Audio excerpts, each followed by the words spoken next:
Hey, what's up, musers? This is John at Muse for You, here to help you build awesome websites without code.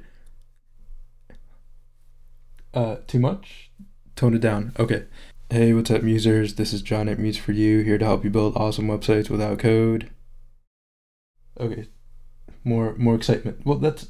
Hey, what's up, musers? This is John at Muse for You, here to help you build awesome websites without code. Sounds forced. Okay. I'm talking to my imaginary production manager. Hey, what's up, musers? This is John at Muse for You, here to help you build awesome websites without code. Weird? How was that weird?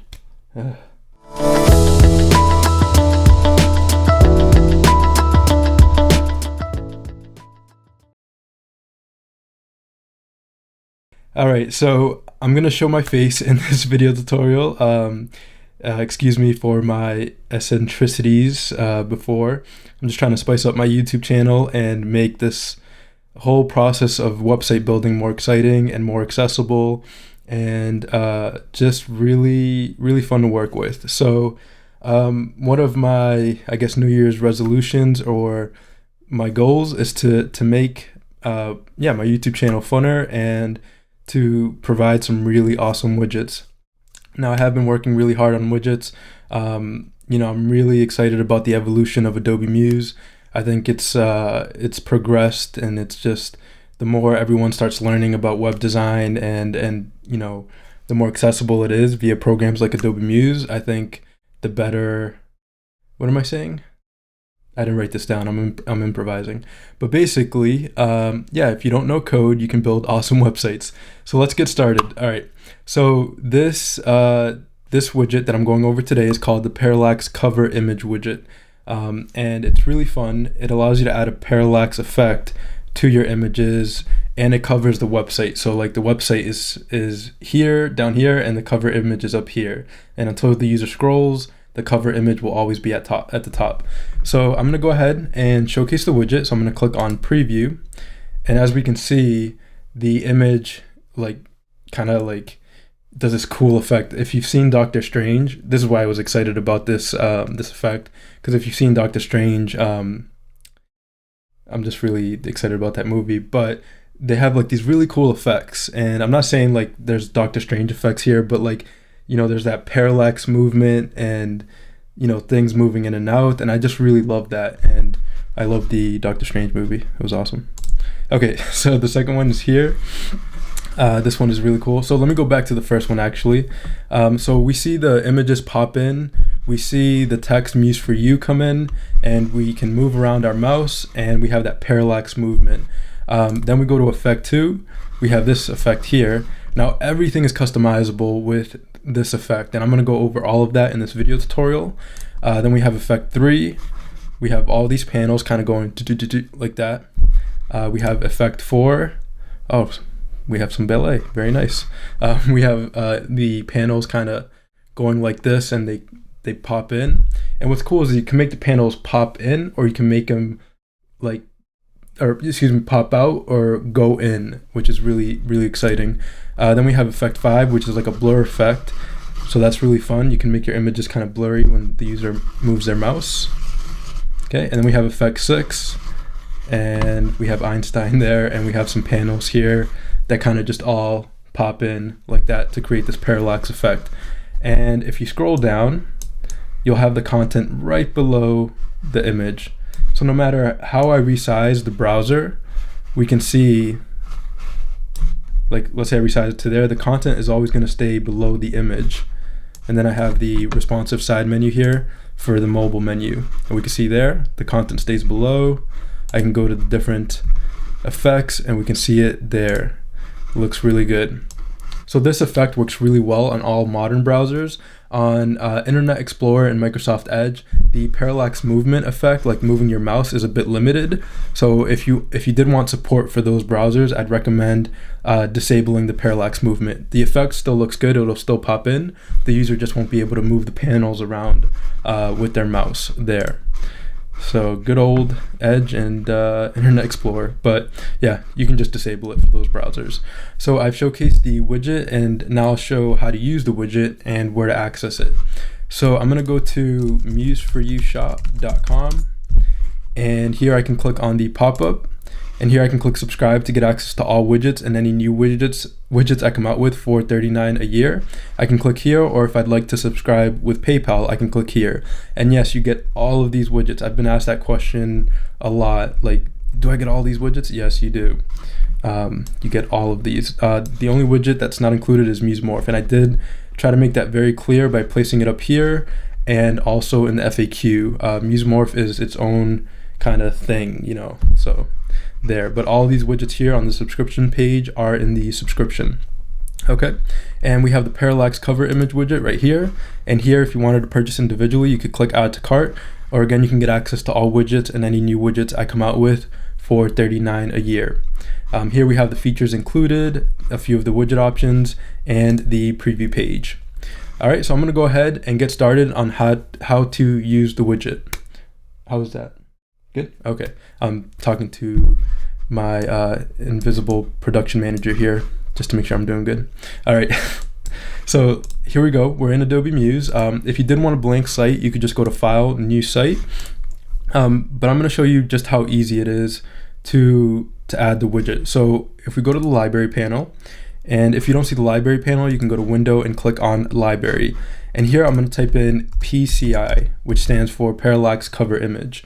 Then we have effect 1 through 6, so you can choose from 6 different effects. And actually, before I drop in the widget, let's find an image. Just really quick, I'm going to go to unsplash.com, and let's just find a new image that's posted here. I like this owl here, that's cool. Let's see, something that would look cool with a parallax effect to it. Okay, so I see this picture here of a camera. I think that's a cool effect. The camera is already looking at something, so we're gonna have like things moving, so it's like an interesting effect. So I'm just gonna click on the download button here, and then I'm gonna bring it into this images folder I have here. So let me just bring that in, and then I'm just gonna resize it to 2048 pixels in width here. So I'll go to Tools. I just right clicked in Preview on a Mac, Adjust Size, and I'll say 2048. And we can see it reduced it to 397 kilobytes. It was 3.2 megabytes. So here I'll click OK, and I'll hit Command S to save. So now I have my image reduced in size. I find 2048 pixels in width. It's plenty big, so there we go. So now I can bring in the widget. So I'm going to bring in the first effect. So it's Parallax Cover Image, Effect 1. So I'll click, hold, and drag, and place onto my Adobe Muse website. I'll click on Add File, and I'll just find that image. Okay, so here it is. Then I'll click in here. So all I did in Select Image was click here and double click the image. And that's it. I already have a Parallax cover image on my website. So I'll go to File, Preview Page, and Browser. And just like that, we have that Parallax image. Looks nice. Let me just bring this up here. So I'll go over the widget options. This will be fairly quick. It's just kind of explaining the different options here. So we have the start delay. The start delay is how long you want to wait before the effect kicks in. So if I say 2 seconds here, which is 2000 milliseconds, and I preview again, it's going to wait 2 seconds, and then we're going to see the effect. There we go. Looks good. So you can set a delay there for the start delay. Duration is how long you want the effect to last. So right now it's at 1500 milliseconds. You can choose from all of these easing options. So if I said ease in out elastic, we'd see like a little bounce in the effect. So let's see how that looks. And looks good. So let me change the start delay to 200 milliseconds. Okay, staggered delay. You can have all of the panels that have that parallax effect to it. You can have them all delay one after another. So if I said 500 milliseconds for the staggered delay, we can see it goes like that, boom, boom, boom. It doesn't look so great because some panels are supposed to be behind others, and because we have that elastic motion, the panels are kind of going over the other ones. So if you did have kind of a staggered delay, I'd recommend maybe not a bouncy easing, and let me see how that looks. So like ease in, out, bounce. Yeah, that's better. See, they don't go over each other. So ease in, out, bounce, or ease, elastic, those tend to kind of go in and out, so the panels kind of jump on top of each other. So kind of might want to just be aware of that there. Okay, so the opacity, this is pretty cool. You can actually have the panels that have that parallax motion kind of fade to 0 or fade out. So if I set the opacity to 0 here and I preview, the panels come in and then they fade out. So it's really interesting. I love that effect. It really just kind of has this really beautiful effect where it just fades out. And then you have the image there. Okay, so I'm gonna set it back to 1 just so we can see the panels. And then the translate Z is kind of like 3D. Think about Z as a 3D space. Like if you had a room, the Z would be like the going into the room or going out of the room. So it wouldn't be like left or right. It would be going in and out like in a 3D space. So the Z, if we have it set to 100, the panels are gonna come in, zoom in 100 pixels. So we could have it go more into the room or into the 3D space by saying, let's say -100. So giving it a negative value and we preview, it's gonna go in to the room. So as we can see, the panels are going inside. And it doesn't work that great because the panels are intended to be behind it, but you could work with that and just kind of, it doesn't look bad. I mean, if you had the panels fade out, it could work a bit better, because as we can see, the final motion for the panels is to be behind the other panels. But let's say I were to add an opacity and I were to say 0, we'd have the panels fade, and that would be a cool effect of all the panels going in, fading out, and looks awesome. Perfect. Cool. So let's set the translate Z to 100. Enable shadows. If I uncheck this, there won't be any shadows to the panels. So the 3D effect might not be as great. Let me set the opacity here back to 1 so we can see the panels, and I'll preview.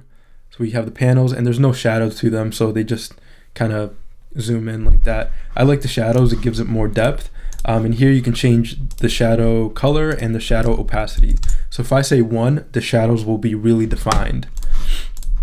So let me preview, and there we go. So we can see those dark shadows, the black shadows are really defined within the parallax. Looks good. So we've gone over the effects section. So the next section is the parallax section. And here you can disable or enable the parallax movement.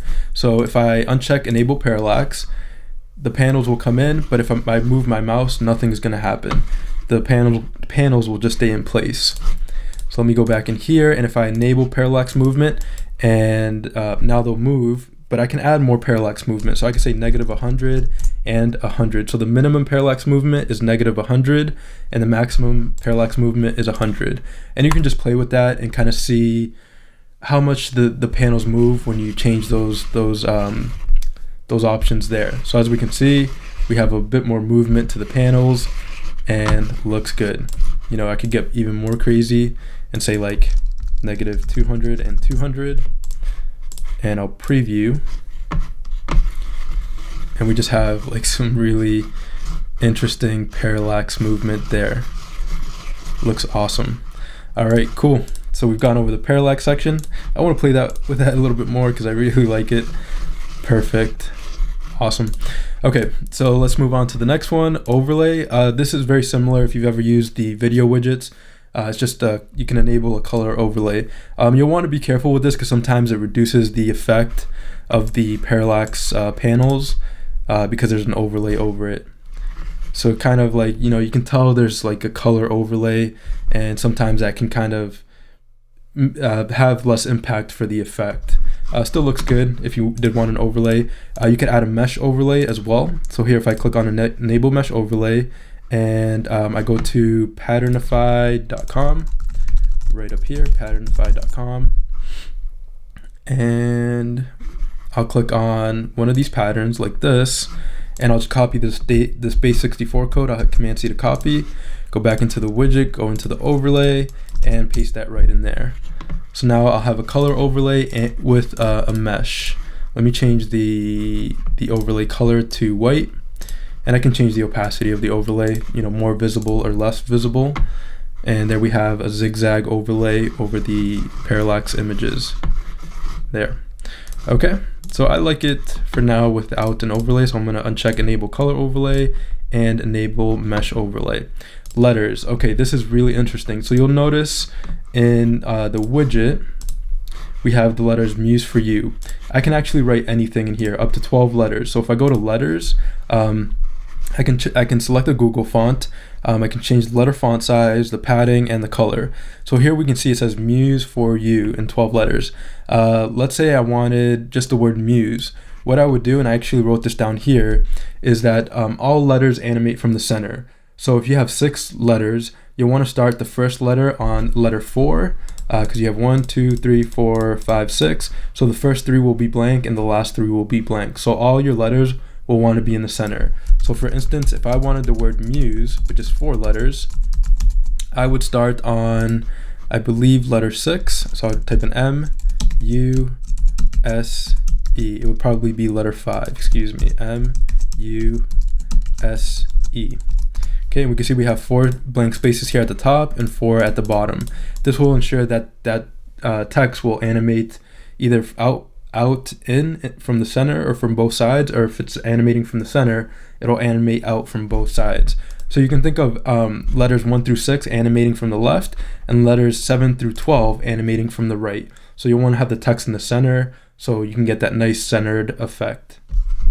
Okay, so let's preview that in the browser. And there we have Muse. Looks good. Okay, and I can change the color. I can change the font. So if I go to letters and I click on here, Google Fonts, I'll just find a font. Okay, so let's say I wanted this font here, Aref Ruka. I'll click on the plus symbol. I'll go to one font family selected here, and I can see the font family name is Aref Ruka, and the font family, or the font name, is Aref Ruka. So all I have to do is go into Muse, go into the widget options, go into letters, and here I'll type in Aref Ruka, and then here where it says open sans, I'll do the same, Aref Ruka. And the sans serif, because here it says sans serif as well, actually it just says serif, so I want to make sure that it just says serif in the widget options as well. So here I'll just remove sans serif and I'll say serif. Okay, and there, that's it. That's all I have to do for the font. And then I'll preview in the browser, and there we see the font has changed. Looks good. So you just want to put in the font name and the font family name. So again, in Google Fonts, we have the font name, which is just the name that's shown here. And then if you click on family selected, the font family is this right here. You don't need the semicolon. You can just copy and paste this actually. So if I hit Command C to copy, go into Muse, go into the widget, go into letters, and then paste. And there we go. And I can change the font weight as well. There's a nice description in the widgets folder on how to do this as well. So that's it for the letters. I can change the color as well. So if I wanted, let's say light blue, I could do that. And then the letters would be light blue. Looks good. I'm going to change it back to white though. Here, letters, and say white. Okay, so breakpoint, if you wanted to disable the image at a certain breakpoint, you could just click on disable at breakpoint, and then it'll disable at the breakpoint you enter here. So here is at 480, so anything below 480 will not show the cover image. So let's see how that looks. So I'm going to reduce the size, and 480, and there the cover image is gone. Yep, it's not there. And if we had something here below the site, so for instance, if I had some element, I'm just going to create a random element, and let's preview again. So as I'm reducing the size, boom, that element goes to the top because it's a cover image. So when that cover image is gone, the site moves up and that element will show at the top, just like that. And anything below the site will be here.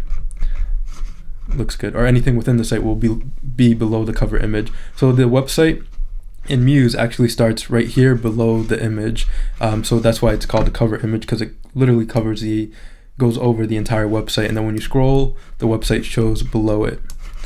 Okay, looks good. All right, I think we've covered all the widget options. Yeah, we have the image, effect, parallax, overlay, letters, and breakpoint. That's it. And for the overlay, you can go to patternify.com to select an overlay, or you can add an image for an overlay. You just want to make sure that the image is fairly small, so it can have like a pattern overlay over the parallax image. So that's it for the widget options. It's fairly simple. Just it's all kind of detailed there. So let me play around with a few other effects. I'll bring in effect 2. Just add the image. And I'll preview. Bam, I like this effect as well. Kind of 4 panels, they just pop in. Then we have effect 3 right here. file, preview page, and browser. And we didn't add an image, so let's add an image just like that. Preview again, and bam. Here you can change the border color actually. So if I wanted a different border color, I could go here in the effect, and the border color is here. I could say something like, let's see, orange, and I could change the border opacity to 1. I can change the border width, the border type, and the border radius. So you can have a lot of fun with that, with this effect here. So we see it's orange, and there's the border. Looks good. Okay, so let's bring in another widget, effect 4.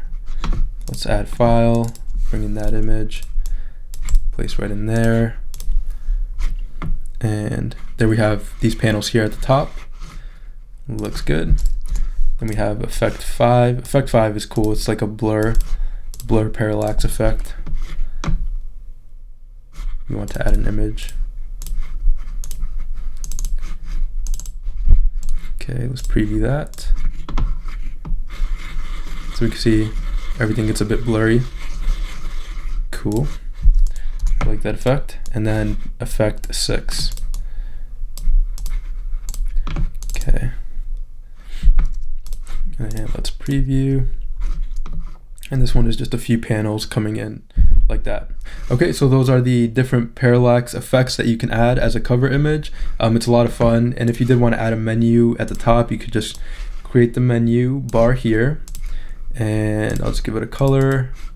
Let me bring this down, and you will want to pin it to the top. So with the pin options right up here, just click on, this one here, pin to the top, and it'll pin the menu to the top, and it'll be on top of the cover image there. So you can add a menu up here.